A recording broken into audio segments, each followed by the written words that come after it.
The winter 2020 anime season has been going for a few weeks now, and as with every anime season, it brought with it a ton of new anime. So much that it might be difficult to watch everything that's airing. The most efficient thing to do then is to prioritize the ones that are very good or that suit your taste. So in this video I want to share with you my thoughts and impressions on every new anime of winter 2020 that I have watched. This will of course be more like my first impression since I have only watched the episodes that have aired so far. My opinions may very well change by the end of the season. Now, emphasis on the new anime. I will be excluding new seasons and spin-offs like Haikyuu to the Top, A Certain Scientific Railgun T, and Isekai Quartet 2. I am watching and loving all of them, but they are not new anime. They are pretty well known by now, and if you have seen the previous seasons, then you're probably already watching the new ones. And if you haven't, then you probably know you have some catching up to do before you can jump in on the latest season. For this video, I want to shine a light on the new animes that this season has to offer. I will also exclude a few anime that are new, either because I did not want to watch them, or because they have 1 to 3 minute episodes and I feel they don't really warrant discussion. I will have timestamps in the description below so that if there's a specific anime you want to know about, then you can jump right to it. So, with all that out of the way, let's get started. Darwin's Game is probably my favorite new anime from this season. I am a huge fan of gritty survival animes where the characters must face danger around every corner and that they overcome said dangers with good thinking, smart use of their abilities, and an unwavering will to survive. Right from the start, Darwin's Game had me on the edge of my seat, and I just love that feeling of adrenaline when watching such a thrilling show. There is also a variety of cool powers that keeps things fresh, and an exciting mystery surrounding this game app that can affect reality at its own leisure. Overall, Darwin's Game is fantastic and I recommend you give it a go. Also, Darwin's Game has Best Girl of the Season, which for me makes it even more amazing. Keep Your Hands Off Eizouken is something special. It's an anime about making anime. It oozes love for the medium, it shows us what goes on behind the scenes of the anime industry. It reminds me a lot of Shirobako, which is an anime that I really like. Eizouken just makes me appreciate anime more because I can see all the work and passion that goes into creating the shows that I love. Eizouken also portrays the problems that can arise when creating anime, such as having to cut corners and compromise on your ideal vision so that you can meet deadlines. Eizouken also has a unique art style that lends itself well to this type of anime, since the characters often imagine what their ideas will look like. Their ideas literally come to mind before our eyes so that we can marvel at their imagination. Overall, it's a very enjoyable anime. It's fun, it's interesting, it's a love letter to anime fans and anime creators alike. It's an anime that makes my own creativity flow like water. So basically, you don't want to keep your hands off Eizouken. From the beginning, Orphen just felt like a classic fantasy story. It just had a nostalgic feeling to it that I couldn't quite describe. It felt like a classic RPG. After watching the first few episodes, I found out that this is actually a remake of an anime from 1998, which explains why it felt so nostalgic. It retains that 90s vibe, and even the opening will feel right at home in the 90s. However, I found this anime to be generic or just average. I like the titular main character, Orphen. His outfit is badass, he's a rebel that does whatever he wants, he doesn't take crap from nobody, and I like the way he fights, firing spells, but also being able to transition into brutal CQC. Unfortunately, the rest of the characters feel pretty bland and uninteresting by comparison. This anime does have some cool moments here and there, but overall I wasn't very impressed. I will watch the original though at some point to compare the two. So if you saw the original, you probably already gave it a go for the nostalgia trip, but if you have not seen the original like me, then you probably won't enjoy it unless you really love classic fantasy stories. And here we have another average fantasy anime. I did like Plunderer more because I think the concept of everyone having a number on them that denotes something they must keep count of is very unique and interesting. I also like the addition of an extra count that gives the user cool powers and that a higher number means more power. The fight scenes are also pretty cool. However, I feel that the first 4 episodes have too much fan service moments in them. Now, I do not hate fan service, in fact, I love it, but here I felt like it was too much too fast. I felt that it took away from the story and the world building.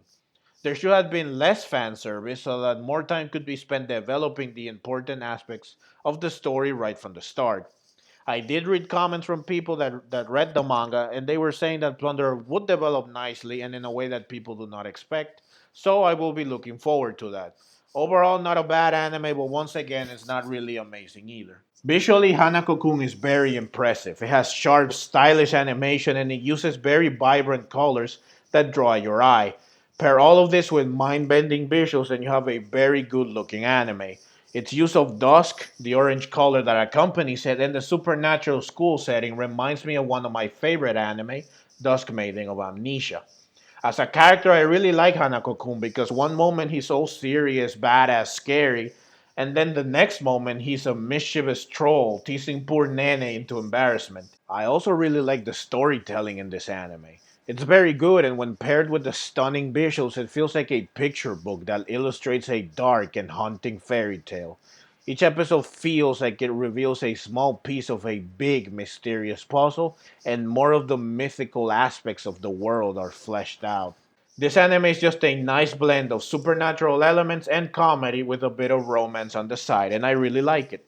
Another anime this season that features supernatural elements with a hint of romance is Inspector, which exemplifies why you should give an anime a few episodes before you decide if you like it or not.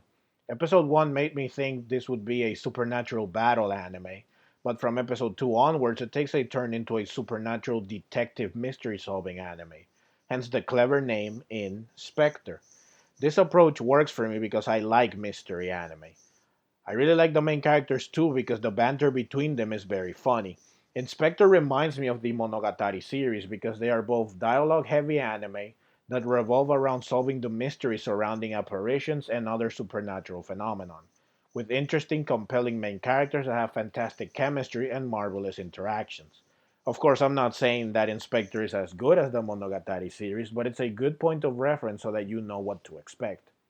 Overall, Inspector has been very good so far, and it's definitely one I can recommend. There are a lot of animal, non human focused anime this season, and the first one I want to talk about is the one that I think is the most normal, Nekopara. Now, this one is simple to understand. It has cute cat girls, and that's all I had to know to watch it. I expected it to feature heavy fan service, which would have been fine by me, but instead, Nekopara is adorable, wholesome, and funny. It quickly grew on me, and it was just a joy to watch. There are two OVAs that precede the actual anime. One of them is an hour long, and the other one is normal episode length. I watched both of the OVAs alongside the first three episodes, so I did get a big initial dose, which is probably why I fell in love with Nekopara so quickly. The important thing, however, is that I was happy and smiling the whole way through. This anime is just that, a delight. An anime that will fill you with joy every episode. You will feel like you entered Catgirl Heaven, where you will experience perfect and total bliss. Since we're on the subject of cute catgirls, let's continue the anime train with Seton Academy. I was honestly a bit hesitant to watch Seton Academy at first because I thought it would be weird, but I gave it a chance and I am glad I did. You could still say it's weird because the male animals are pretty much humanoid animals. They wear clothes and they can talk, while the females look like classic waifu animal girls, meaning they look human with animal ears and with tails. But Seton Academy is very funny, outrageously so. I love that they talk about real facts of the different animals, which makes it feel like watching a show on Animal Planet. I am learning interesting things I did not know before, like a certain little fact about female hyenas that I was probably better off not knowing. What's even better, though, is that they take those real animal facts and they apply them to how the characters are portrayed. From the way they look to their personality to the things they can or can't do, all of it is based on reality, which makes it even more amusing. Overall, Seton Academy is very enjoyable and it will have you laughing the whole way through. And speaking of anime that I was hesitant to watch at first and that showcase facts about hyena anatomy that I did not need to know, we have interspecies reviewers. After watching the first minute of episode 1, I had to pause it to consider whether I really wanted to do this to myself or not. I knew that I was walking deeper into the dark side. But once again, I gave it a chance and I was glad I did. Interspecies Reviewers is lewd, bizarre, and over the top comedy at its finest. I was laughing like crazy every episode, especially in episode 2. Now, it's not for everyone, of course. Interspecies reviewers is weird, disgusting at times, and edgy to the highest degree, bordering on hentai. So much so that Funimation had to drop it from their seasonal lineup because it was just too much for them, and they did not want to censor it into oblivion out of respect for the creators. But if you can stomach it, then you will be in for one hell of a ride. The animal train continues because Japan sure knows how to capitalize on a new trend. Uchitama is pretty straightforward. It's about the daily lives of cats and dogs that live in one neighborhood. The twist is that whenever they are talking and interacting with one another, they are shown to us in human form, or rather what they would look like if they were human because they are still normal cats and dogs. It's just a visual thing that makes it more anime, I guess. There really isn't much substance to Ushitama, honestly. It's cute, it's funny, it's just an enjoyable anime. It reminds me of cartoons like Tom and Jerry. It's great for when you're in the mood to watch something chill, something that does not require you to really think much. You just sit, kick back, and enjoy the feel good, uplifting ride. And the final stop of the animal anime train is Oda Cinnamon Nobunaga. As the title suggests, this anime is about good old Oda Nobunaga. Nobunaga has been featured in a ton of different anime, from ones that feature him for his historic significance to some that tell his story in a biographical format, to some that feature a fictional descendant of Nobunaga. There's one that takes place in an alternate reality with mechas, and one that features Nobunaga and other historical figures of the era as girls. So Nobunaga has appeared in a ton of different animes that span a variety of genres, but this is the first time he has reincarnated as a dog. So for Nobunaga, this would be that time that he was reincarnated as a dog. This gives Oda Cinnamon Nobunaga an original twist to help it stand out from other Oda Nobunaga anime. Like with Uchitama, this anime is really only for when you want to watch something to pass the time, something nice and chill. Uchitama is cuter, more feel good, while Oda Cinnamon Nobunaga is a lot funnier. I definitely like Oda Cinnamon Nobunaga more because it's hilarious to see Nobunaga and other historical figures of the time live as dogs in modern day Japan centuries after they died. And it also serves as a history lesson, so it's a lot more interesting. Smiled on the Runway reminds me of Welcome to the Ballroom. Both feature characters trying to triumph in a glamorous world that is rarely explored deeply. However, the characters are told time and time again that they don't have what it takes to succeed, so the characters must work very hard to overcome their weaknesses and insecurities so that they can make it. They both deal with the issue of talent versus hard work. They have powerful character moments where the characters overcome a wall in their path, moments that inspire you to pursue your dreams even against all odds. These are moments that make you root for the characters. The characters in Smile Down the Runway are amazing. Initially, the two lead characters don't really know each other despite being classmates, and they were both desperately struggling to find their way. It's their dreams that ultimately form a connection between them. They have different dreams, yes, but dreams that work together, and so they inspire one another. They serve as a pillar to one another, a caring pillar that sustains and motivates. I love the chemistry between them. Smile Down the Runway has been excellent thus far, and I feel that people are really sleeping on it. I also want to mention the studio behind this anime, Esola. Smile Down the Runway is actually their third anime, so they are still a young studio.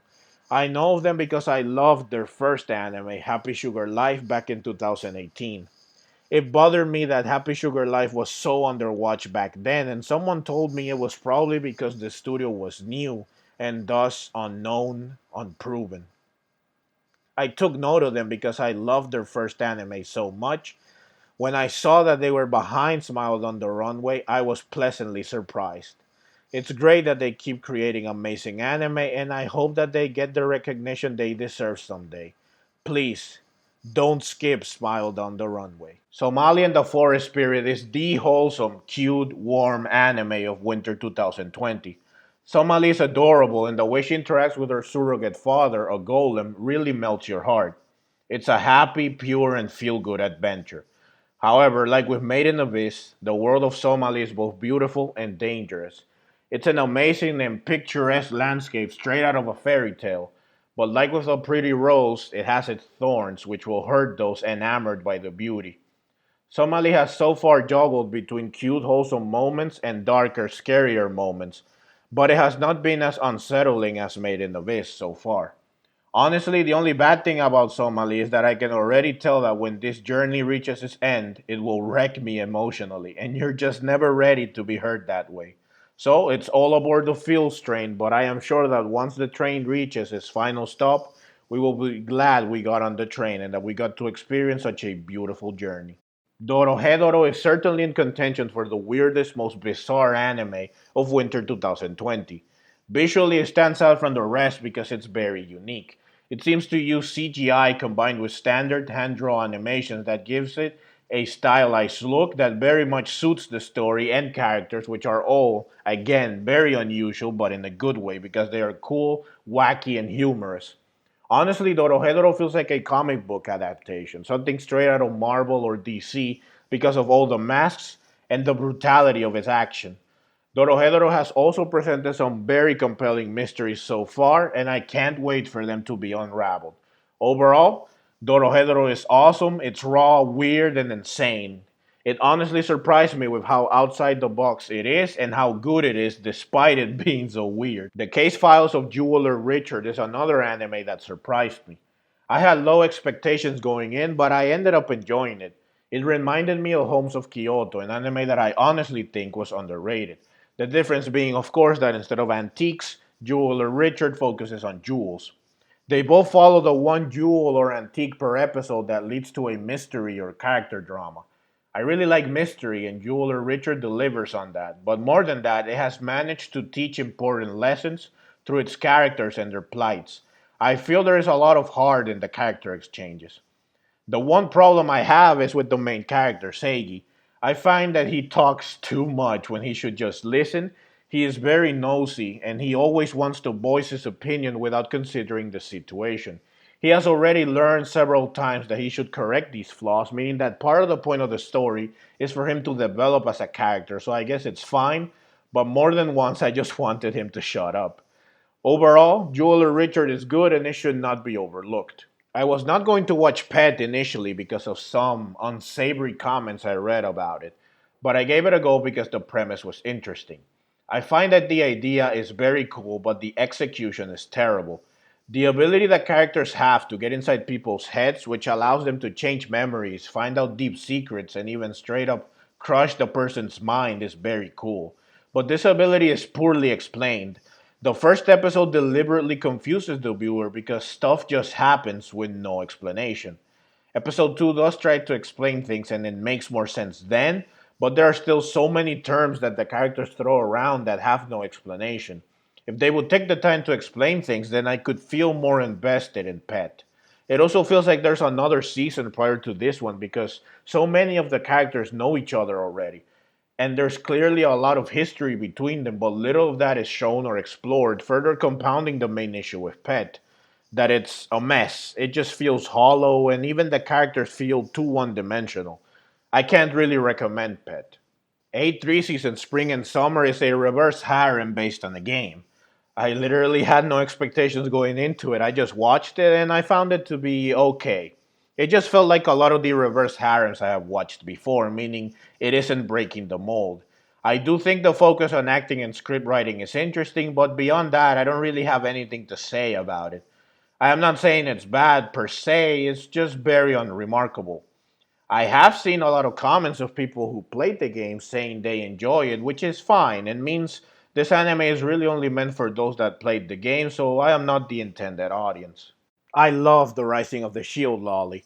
I have a soft spot for any anime where the characters play video games because, well, I am a hardcore gamer and I love RPGs, which is why I especially like it when the game they play is an RPG, which admittedly is the genre that is showcased in anime the most.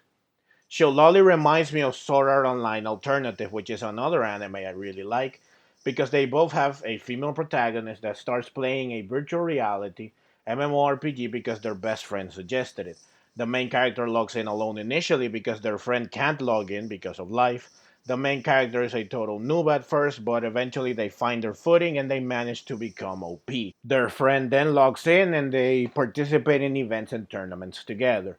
Shillolly manages to stand out from other similar anime because the main character picks a shield as her main weapon and she focuses exclusively on defensive stats, making her the ultimate wall that shrugs off anything her enemies throw at her. I could definitely relate to this because I have always loved to play tank in RPGs, and I have mained a tank in Final Fantasy XIV for years now. Overall, this anime is very entertaining, cute, and funny. I definitely recommend The Rising of the Shield Lolly, especially if you love RPGs. Infinite Dendrogram is another anime where the characters play a virtual reality MMORPG. Infinite Dendrogram is the name of the actual game in the anime, and it's a game that is advertised as being very realistic, with its main feature being that NPCs can permanently die, which has an actual effect on the world and that can render quests unbeatable forever. This is a very interesting idea, but as a gamer, I know that this would be a nightmare if it was ever actually done. Also, if you die in the game, you can't log in for 24 hours. Yikes. Now that would really suck. Overall, Infinite Dendrogram is decent. Compared to the Rising of the Shield Lolly, it definitely feels more generic. It does not really have anything to differentiate itself from other playing in virtual reality MMO anime, except for its punishing mechanics. But I still do enjoy it because, again, it's a type of anime that I personally love. So if you love RPGs, then give it a go. You might end up liking it. Otherwise, you might find it to be too generic and definitely something that you've seen before. Also, Nemesis is 100% waifu material. Oh boy. So Hatena Illusion currently has the lowest score on my anime list of any of the anime in this video. Seeing such a low score plus the negative comments that spoke of terrible animation, I was preparing for the absolute worst. Episode 1 was okay. It looked fine, nothing spectacular, but it was also not horrible. The characters looked pretty good.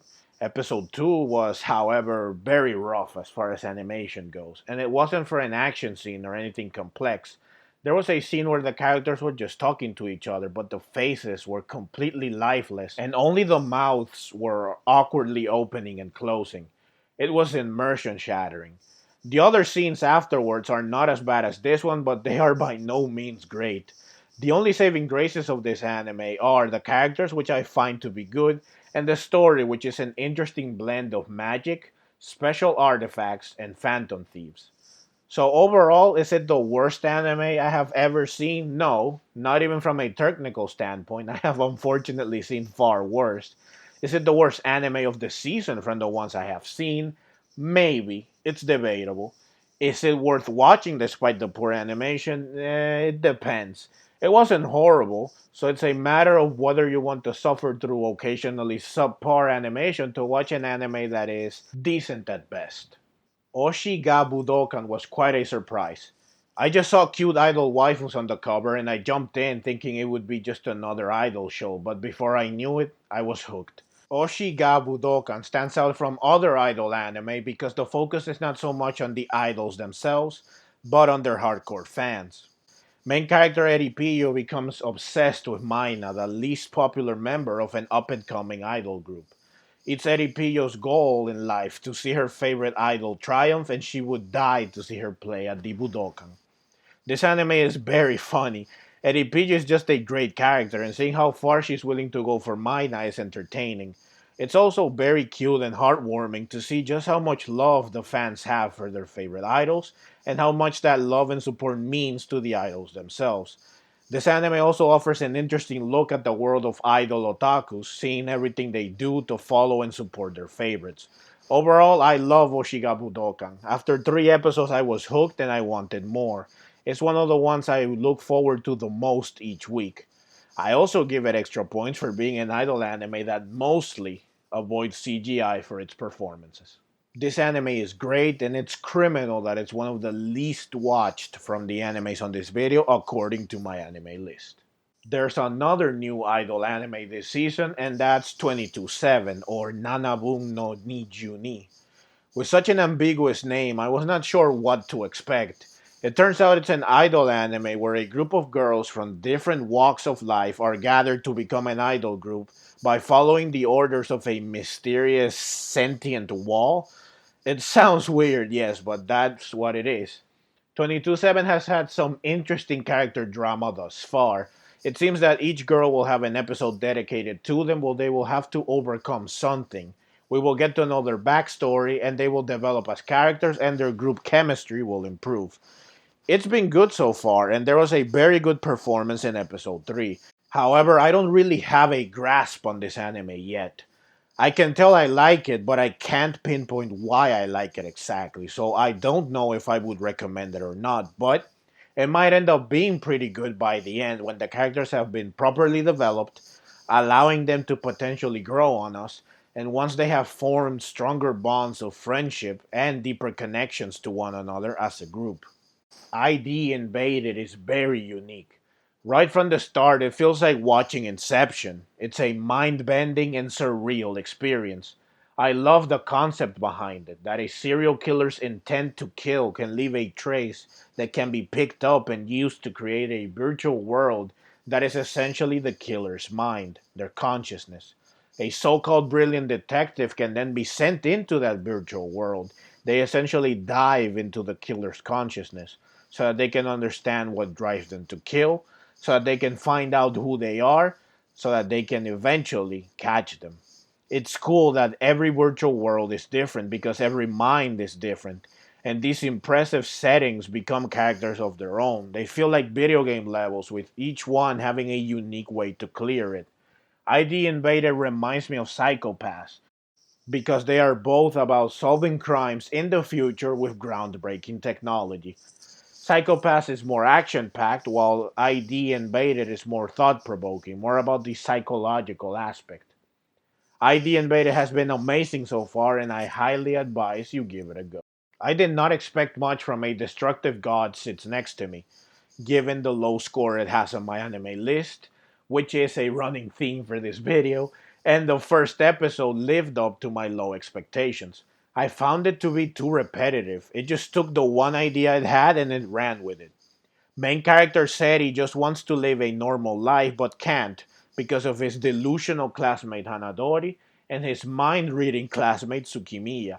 So the whole anime is just Seri doing something normal before his classmates inevitably get in the way and ruin everything. The first episode was just that over and over again. It was tiresome and annoying to say the least. However, it did get better after 3 episodes. It is still the same pattern, but at least it was getting a few laughs out of me.